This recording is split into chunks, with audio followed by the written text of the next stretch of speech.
மனிதர்களோட பழகிட்டு டெக்ஸ்டைல் இண்டஸ்ட்ரியில அந்த மைண்டை மாத்துறதுக்கு ஒரு நடிகன்றது சாதாரண வேலையில் வந்து உட்கார்றது அவ்வளோ சாதாரண விஷயம் இல்லை.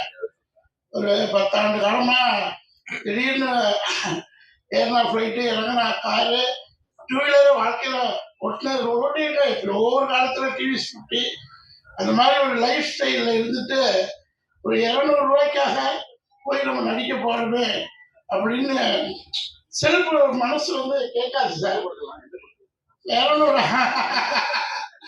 50,000 ரூபாய் செலவு பண்ணிட்டு கார் எடுத்துட்டு போய் அரண்மனை 1 ஆக்சுவலி இதயம் படத்துல கிரௌட் ஆர்டிஸ்டா இருந்த 90ஸ்ல அப்ப வந்துட்டு ஃபேமிலி சிச்சுவேஷன் சினிமாவுக்கு போகக்கூடாது அடியெல்லாம் வாங்கியிருக்கேன். எங்க மாமாலாம் கட்டி வச்சு அடிப்பாங்க. சினிமாவுக்கு போயிட்டான் ஓடிவிட்டான் பாரு அப்படிம்பாங்க. சினிமாவுக்கு போறதுக்கு ஓடிவிட்டான் பாரு அப்படின்னா நான் ஃபேமிலி ஏர்னிங் மெம்பரு. கதிர் சார் படத்துல இதயத்துல ஒரு சின்ன சீன் வந்திருக்கேன். அந்த சவுத் இந்தியன் திரைப்பட சங்கத்துல நடிக்கும் போது தான் என்னுடைய ஃபர்ஸ்ட் அந்த ஒரு தாக்கம். அதுக்கப்புறம் நான் போய் வியாபாரம் பண்ணும்போது ஒரு 30-40 படங்கள்ல போய் பொள்ளாச்சியில் ஷூட்டிங் ஸ்பாட்டில் போய் கெஞ்சுவேன். ஏதோ ஒரு வாய்ப்பு கொடுங்க அப்படின்னு போய் அப்படிதான் கிடைக்கிற ஒரு தெய்வ வாக்கு சின்ன பசங்க இந்த மாதிரி நிறைய படங்கள் சொல்லிக்கிட்டே போகலாம். அந்த காலத்து எல்லா படங்களும் எப்படி பார்ப்பேன் அப்படி கேட்பேன். எங்கேயும் வாய்ப்பு கிடைக்காது. ஏன்னா எல்லாம் ப்ரீ பிளான்டா வந்துடுவாங்க ஆர்டிஸ்ட். இங்க வந்து பொள்ளாச்சி வரணும்னா வெளியே எஸ்டாப்ளிஷ்ட் ஆர்டிஸ்டோட பேக்கப்போட அங்கே வந்துடுவாங்க. அப்படி வரும்போது நம்மளை எப்படி கண்டுக்குவாங்க. அப்புறம் தான் ரொம்ப கஷ்டமா அப்படின்னு போயிட்டு ஒரு மாபெரும் துறை சாம்ராஜ்ய துறை டெக்ஸ்டைல்ஸ். நீ தமிழ்நாட்டோட பாதி வருமானமே டெக்ஸ்டைல தான் வருது.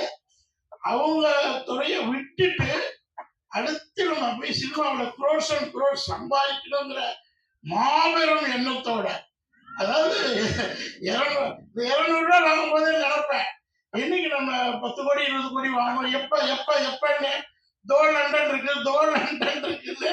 கிட்டத்தட்ட 70-80 படங்கள் ரிலீஸ் ஆகிடுச்சு. 30-40 படங்கள் ரிலீஸ் ஆகுமா ப்ராசஸ்ல இருக்குது. ஒரு நாள் அப்பெல்லாம் எனக்கு ரொம்ப கடுப்பு. 100 கோடி 200 கோடி ஆகலாம் திட்ட ஆரம்பிச்சிட்டேன். இப்போ ஏன்னா நீ 100 கோடி வச்சிருக்கேன் 200 கோடி 2 கோடி 5 கோடிக்கு படம் பண்ணுங்களா அப்படின்னு போய் திட்ட ஆரம்பிச்சிட்டேன். காரணம் என்னன்னா இங்க உள்ள அசிஸ்டன்ட் டைரக்டர்ஸ் மேனேஜர்ஸ் அவர் சொல்றாரு பொய்யோ டுபாக்கரோ எல்லாரும் திருப்பூர் போறான்னு வந்து பார்த்தா எல்லாரும் பிரமிச்சிட்டாங்க. போராடி ஒரு 50 கம்பெனிகளை top 10 company Ramraj, Viking, Chennai silk, Pothys இந்த மாதிரி கம்பெனிஸ் கெஞ்சி கூத்தாடி பார்த்துட்டு ஐயோ படமே எடுக்க முடியாது போல இருக்கு, தெரியாது இருக்க மாட்டோம். 200 ரூபாய் ஒரு வாய்ப்பு கொடுத்தாங்களே அதை மறுபடியும் நடிக்க போனா என்ன அப்படின்னு நடிக்க வந்ததுதான். அது வந்து சேதுபதியில ட்ரெயினிங் ஆகி அயலியில பெரிய ஆளாகி இப்ப மறுபடியும் கொடுத்துட்டு இருக்கு. திடீர்னு ஒரு நாள் 2 நாள் படம் என்னால போக முடியல. Health challenges, travels, cinema company bus ticket நான் ஏசி பஸ் கொடுப்போம், இல்லாட்டி ட்ரெயின் டிக்கெட் கொடுப்போம், அவ்வளவுதான். அப்புறம் ஃப்ளைட்லயே சொந்த காசு போட்டு எல்லா ஊருக்கும் ஃப்ளைட்ல போய் காசு இருந்துச்சு. அப்ப இப்பதான் காசு இல்லை. நடிச்சு அப்ப ஆரன் சார் வந்து ஒரு நல்ல அவரை நம்ம போய் ஆபீஸ்ல போய் பார்ப்பேன். கிட்டத்தட்ட ஒரு 10,000 மூட்டைகள் கொடுத்துருப்பேன். இந்த முட்டு தேயிற வந்து நடந்திருப்பேன், படி ஏறியிருப்பேன். ஏற்கனவே என் உடம்பு பாடி, இதுல வேற முட்டு தேய் ஏறணுமா அப்படின்னு ஏறி போட்டோ கொடுக்கும்போது ஆபீஸ்ல போய் அப்பா என்ன பார்த்தாலே ப்ரொடியூசர் எனக்கா மனசுக்குள்ளே இருக்கும். சில கோடிகள் வந்துட்டு பட்டா எடுக்க முடியலையே விழுத்தம் இருக்கும்.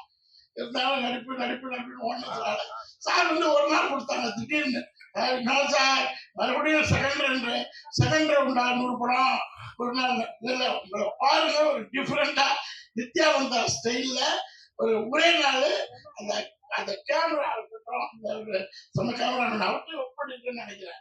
ஒர்க் பண்ணிருந்தா இந்த படத்துல இன்னொரு படத்துல இதுல ஏதோ ஒரு படத்துல ஒர்க் பண்ணிருக்கேன். அதாவது அசிஸ்டண்டா இருக்கீங்க நீங்க பெரிய அவ்வளோ லைட்டிங் அவ்வளோ கேமரா டைம் இல்லை. நீங்க தேட்டர்ல ஒரு நாளைக்கு 4 படம் சூழ்நிலை ஆகிப்போகுது. இப்ப காலையில் போய் நீங்க 2 ஆடியோ இருந்துச்சு. நேற்று நைட்டு ஷூட்டிங் திருவனந்தபுரத்துல இருந்து இங்க வர்றேன். நைட்டு 2 மணிக்கு தூங்குறேன். 7 மணிக்கு ஃபர்ஸ்ட் ஆடியோ இருந்துச்சு, செகண்ட் ஆடியோ இருந்துச்சு. அந்த மாதிரி சினிமா காலகட்டங்களும் அந்த நேரம் வரும்போது டேக் ஆஃப் பண்ணிக்கிட்டே போகும்போது அந்த படத்துல அந்த சீன் எடுத்தாரு பாருங்க டைரக்டர், அவ்வளோ பிரமாதம் sir. Media sir already trailer cut வந்து மக்கள்கிட்ட ஏகப்பட்ட பாராட்டு கொண்டு சேர்த்துட்டீங்க. நீங்க எங்க பார்த்தாலும் 7G டெய்லர் கட்டு தான். டெய்லர் கட்டுன்னு தான் சொல்லுவோம். Trailer very successful. நானும் என் போராட்டத்துலாம் கேட்கறது, சர்க்கஸ் வைக்கிறது, டெய்லர் நல்லபடியா சூப்பரா கொண்டு போய் சேர்த்துட்டீங்க. 7G ரெயின்போ காலனி மாதிரி இந்த படத்தையும் எல்லாருமே பார்ட் 2 கூட கேட்க ஆரம்பிச்சிட்டாங்க. ஃப்ரெண்ட்ஸ் எல்லாம் வந்தாங்க, 7G ரெயின்போ 2 அப்படின்னாங்க. அதனால இந்த 7Gங்கிற சென்டிமெண்ட் அவ்வளவு அருமையான சென்டிமெண்ட். அதை மறுபடியும் நீங்க எழுதி சின்ன சின்ன படங்கள் இன்னும் கொஞ்ச நாள் தான். இப்ப காலையில வந்து ஒரு பில்டர் 10 கோடி 12 கோடி போட்டு எடுக்கிறாரு. ஒரிஜினல் சினிமா பிசினஸ் மேனுக்கு தெரிய ஆரம்பிச்சிச்சு. இந்த இண்டஸ்ட்ரி 10 துறையில இந்த ஓடிடி வந்தாச்சு, சேனல் வந்தாச்சு, தியேட்டர்கள் வந்தாச்சு. எந்த பக்கம் திரும்பினாலும் மக்களுக்கு சினிமாங்கிறது ரத்தத்துல கலந்துருச்சு. அதனால இந்த துறை வந்து மேலும் மேலும் வளரணும். சார் வந்து அடுத்தடுத்த படங்கள்ல எனக்கு கொஞ்சம் நல்லா 2 நாள் 3 நாள் கேரக்டர் கொடுக்கணும். அதே மாதிரி லெஜண்ட் நம்ம சுப்பிரமணிய சார் அவரு திருடாத்துறை படம் பார்த்தேன். அதுக்கப்புறம் அவரோட நடிச்ச பெருமை. அது மாதிரி ஒரு எத்திக்ஸ் 2-3 படத்துல ஒர்க் பண்ணிட்டோம். அது மாதிரி எல்லாருமே நிறைய பேர் புதுமுகங்கள். அவரு மியூசிக் டைரக்டர் அவரு, நானு, இன்னொரு வித்யா மேம், அருண் சார், ஒரு டீம் ஃப்ரெண்ட்ஷிப்பா நன்றி வேணும். அதே பேசும்போது எழுதணும், சின்ன சின்ன படங்களை எழுதணும். அதுக்காக தான் இவ்வளவு பேசுறேன். 7G எப்படி ட்ரெய்லர் கட்ல நல்லபடியா கொண்டு சேர்த்தீங்களோ அது மாதிரி எழுத ஆரம்பிச்சுங்க. இன்னும் நீங்க எழுதுறதா சட்டம், அதை மக்கள் பார்க்க ஆரம்பிச்சிருவாங்க. சின்ன சின்ன ப்ரொடியூசர்ஸ் வளரணும் தான் இந்த மாதிரி ஆர்டிஸ்டுக்கு நிறைய வேலை கிடைக்கும். Okay, thank you.